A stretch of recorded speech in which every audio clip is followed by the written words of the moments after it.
It's good to be the king.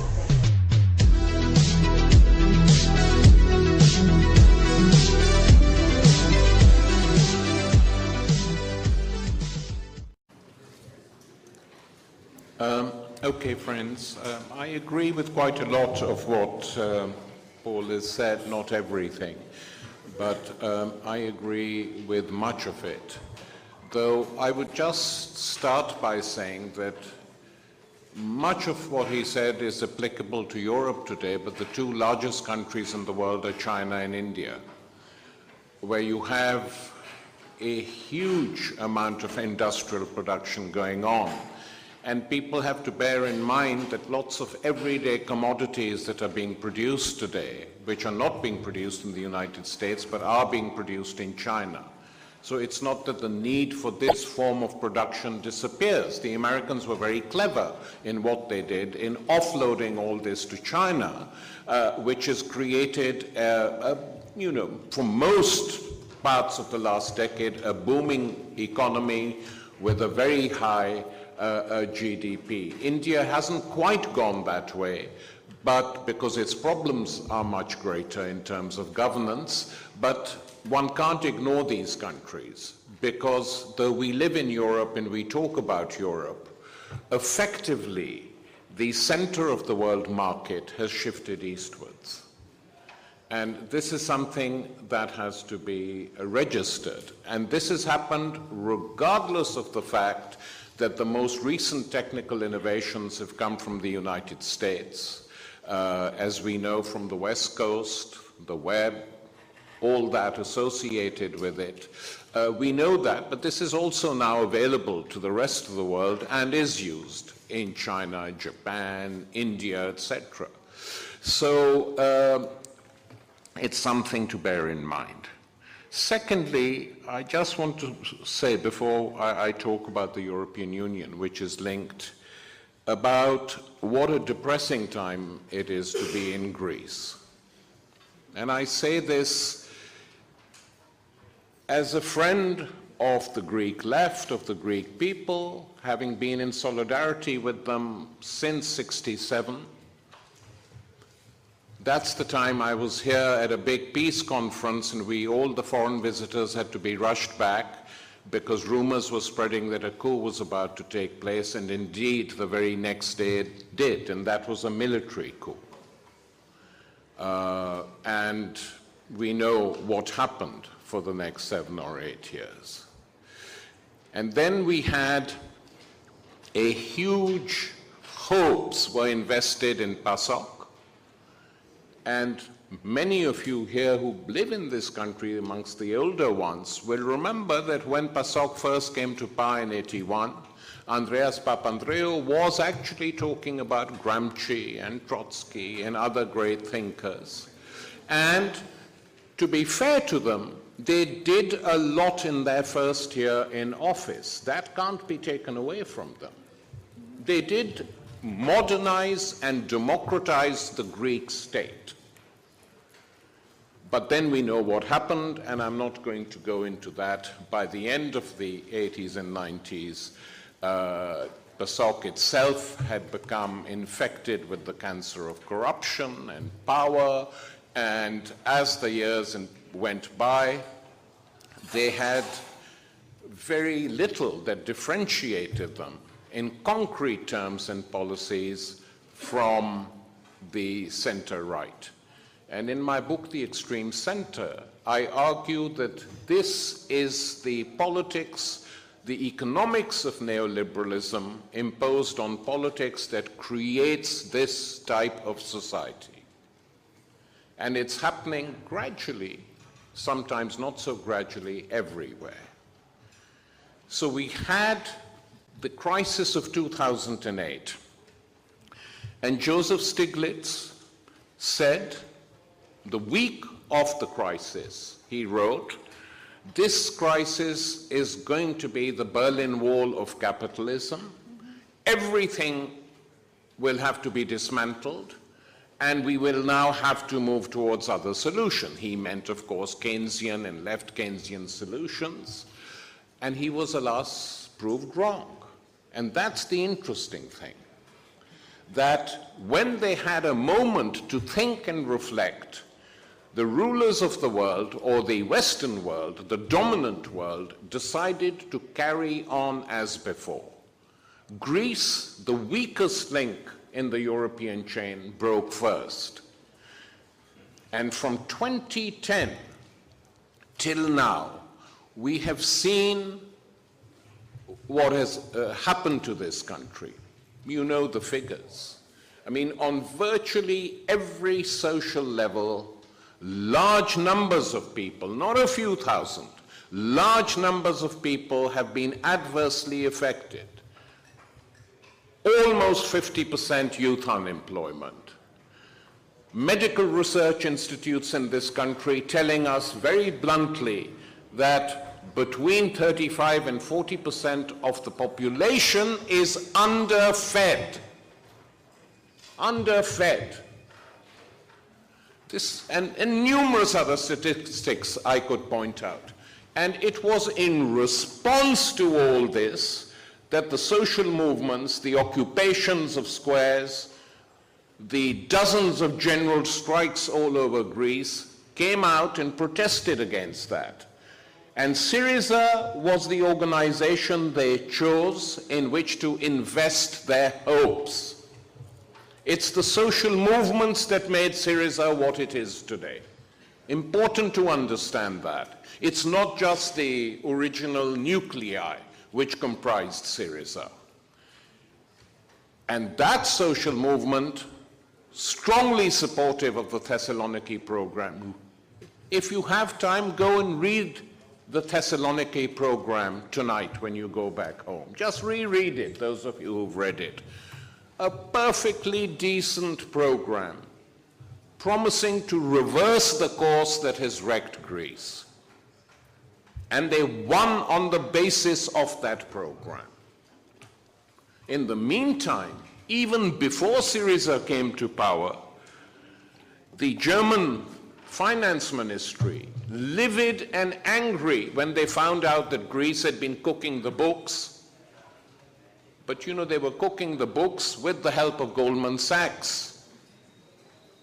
That's what they were doing in order to get the convergence right for entering the Eurozone, which was a fake.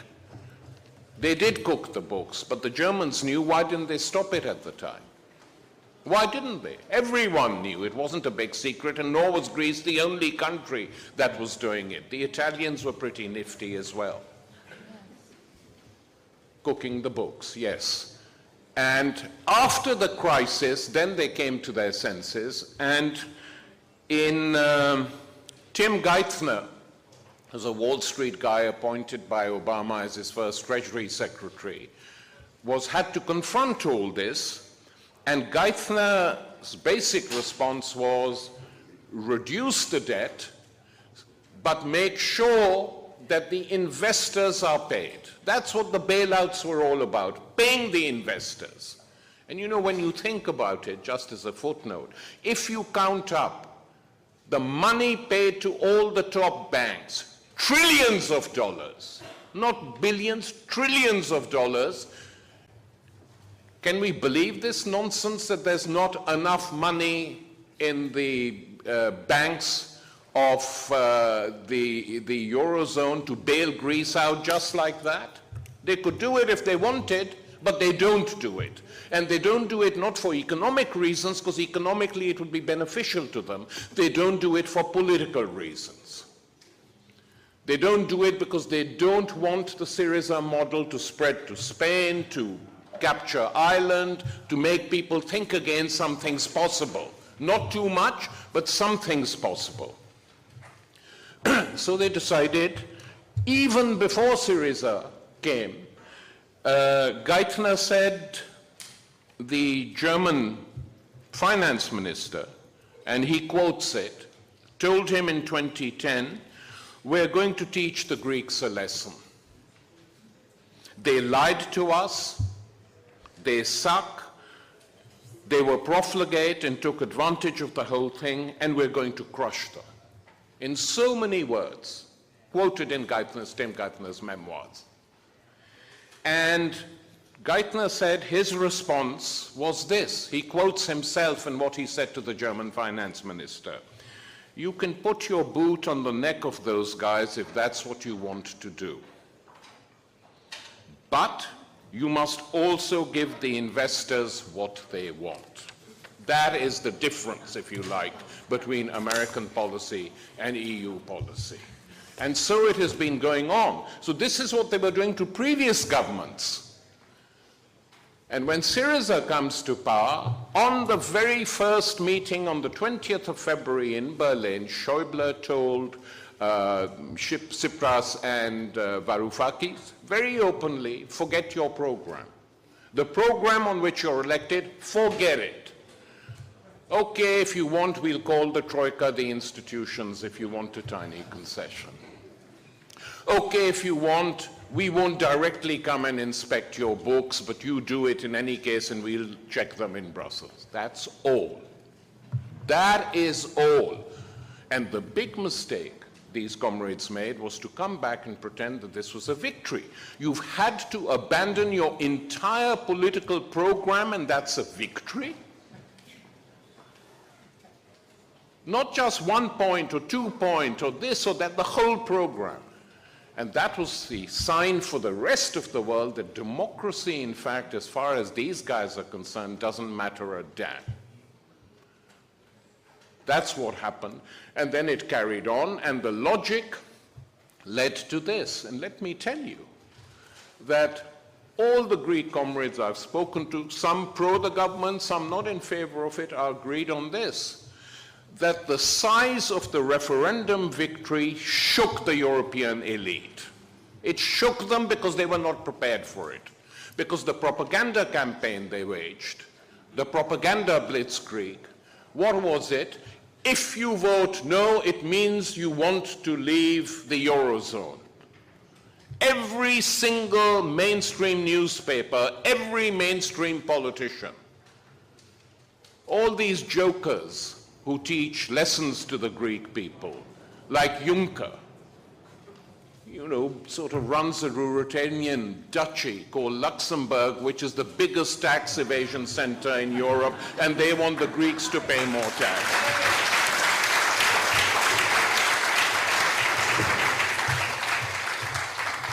And that's the size of the referendum was such that I think the Syriza leaders were given by their own people a lot of room, or at least some room to maneuver, to play around, to say, but they were shattered themselves, it appears, by the size of the referendum. 61%, that means we have to do something. Within 48 hours, they decided to capitulate. The sacking of Varoufakis was the first step. The Europeans said they didn't want to deal with him. Well, why should they determine who the Greek delegation is? In any event, Varoufakis himself was not at all happy with what they were going to do. That's now clear. Whatever people think of him, like him, loathe him, it's irrelevant. That's effectively what he did. And we now have, and you know, I'm not used to mincing words. I'm sorry about that. I've never have done it all my political life. What we now have is a capitulation. There's no other word to describe it. You can explain it, you can argue for it, but that is what it is. That the third memorandum goes against the 61% who voted to reject the previous memorandum. So it's a betrayal of your own people, and it's a capitulation to the EU leaders who themselves don't care a damn about democracy. So that is the situation we are at now. Who knows what's going to happen? As far as I'm concerned, the members of parliament, Zoe, who should be here, and others who decided that this was too important to put party before the Greek workers and their interests, and who decided to vote against these measures, essentially are the courageous people in Athens today.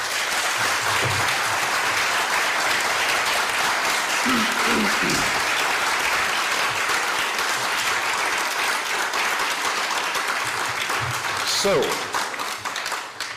2 points now. During the negotiations, from the very beginning, on the 20th of February, the Germans, for their own reasons, not for good reasons, for their own reasons, offered quite a large amount of money to Greece if they could organize an amicable Grexit. Later, weeks later, they made the same offer to Varoufakis. Schäuble actually said, how much do you want to leave? How much? Why?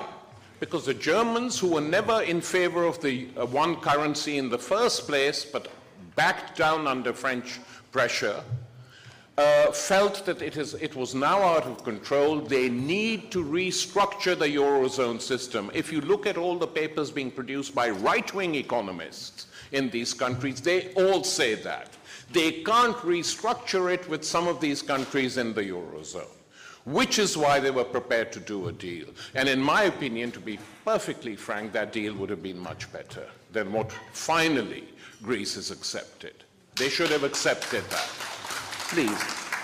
And that was the first thing. The second thing, which many of us felt right from the beginning, from February the 20th onwards, was that the big contradiction and weakness which the more cleverest European negotiators saw was the Thessaloniki program, apart from all its good sides and points and demands, which we can all agree with, and which I hope will one day be implemented by someone,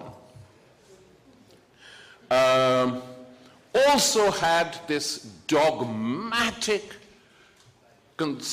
decision to stay in the Eurozone at all costs. What is the point of fetishizing a currency when a lot more is at stake? No one said it would be easy to Grexit, which is why I said an amicable Grexit would have been the best possible solution. But they didn't do that. Where does this obsession come with? It comes with, I think, the Europhilia that was very widespread in Europe, not just Greece, in the mid to late 80s onwards. Why? Why? Because people saw what Thatcher was doing in Britain. Paul talked about that. And by the way, the British working class still hasn't quite recovered from the miners' strike and the defeat inflicted on it. It hasn't recovered.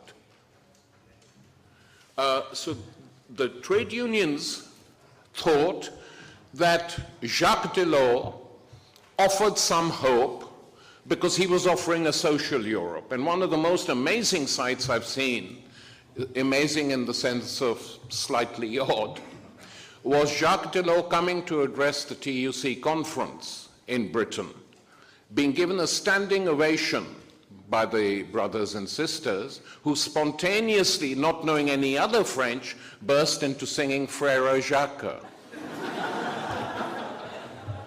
which was the only French they'd been taught at primary school. I don't think they teach that today. And just desperation.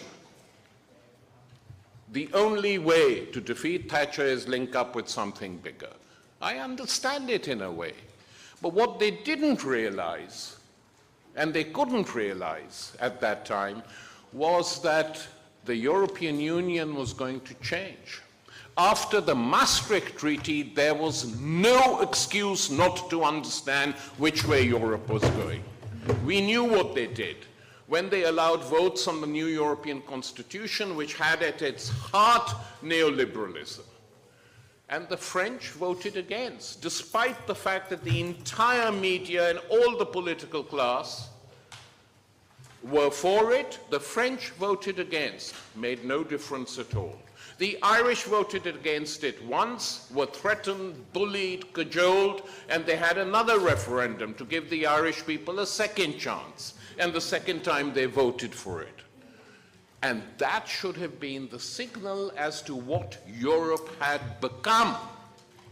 That this was the Europe that people were now encountering, a machine for financialized capital and defending the interests of this capital against all comers, whoever wanted to break off.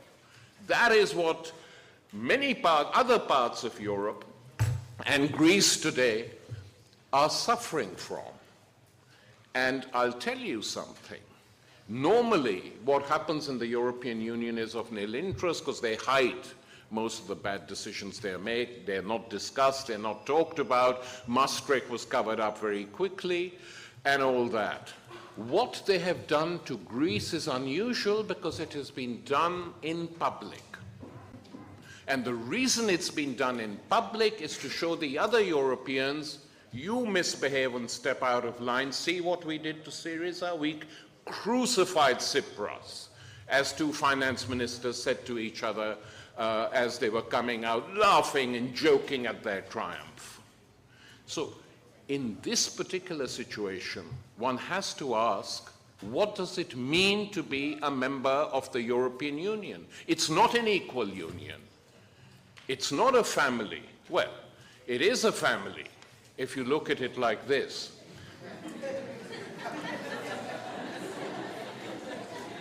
That you have a German patriarch schooled in the old disciplinary ways of Prussia. You have his French wife, but she's already having an affair with an American. And you have children, and as we know, in many families of this sort, there's a lot of abuse. And some of the children are being abused. And Varoufakis went and said, you can't humiliate me. You insisted on being treated as an equal, and they couldn't abuse him, so they got rid of him. That's the sort of family that the EU has become today. So even all those of us who are internationalists, Europeans, have to ask, is this the sort of European Union that we want? No. And I say no. We want a different European Union, and we will fight for it in many ways. And the people from below will fight for it too and make changes, because they're the ones who are suffering much more than most of us. Now, the only other referendum coming up is in Britain soon. And you know, my own opinion was, for various reasons, that I wouldn't vote. I couldn't vote for the EU, but I said this is the way the right is organizing it, screw them, I'm not going to vote. But not just me, but many other people on the left now are openly discussing creating a special organization, the Left Against Europe, to campaign because of what they've done to Greece, and to campaign to pull out, which would be a blow to them.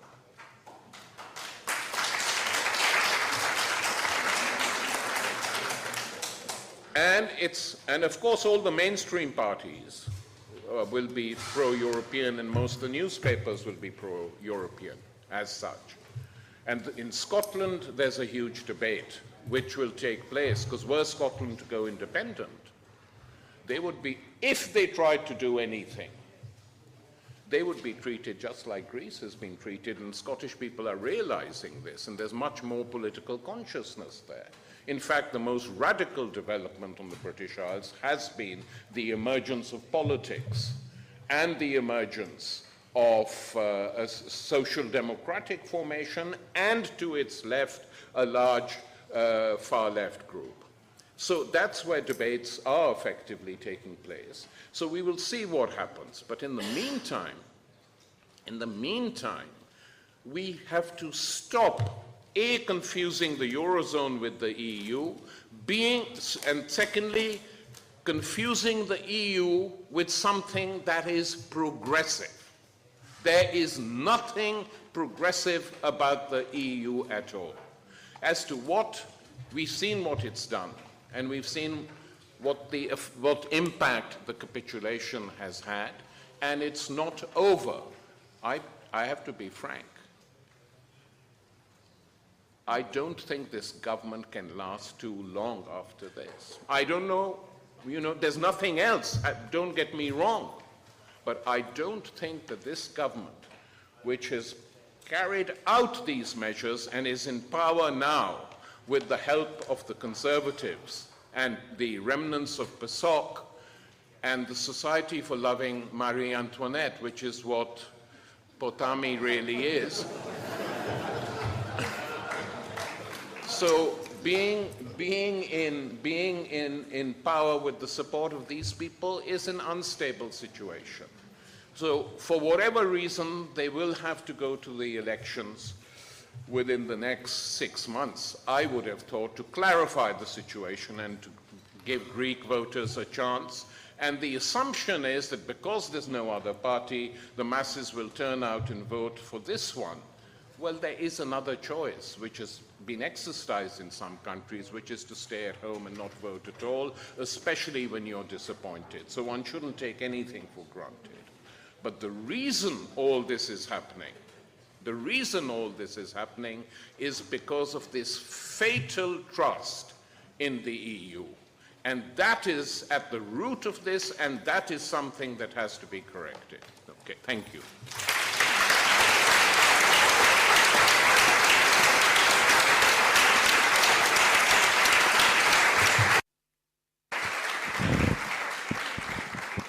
So, thank you very much, Tariq. Be right back. I gotta take a shit.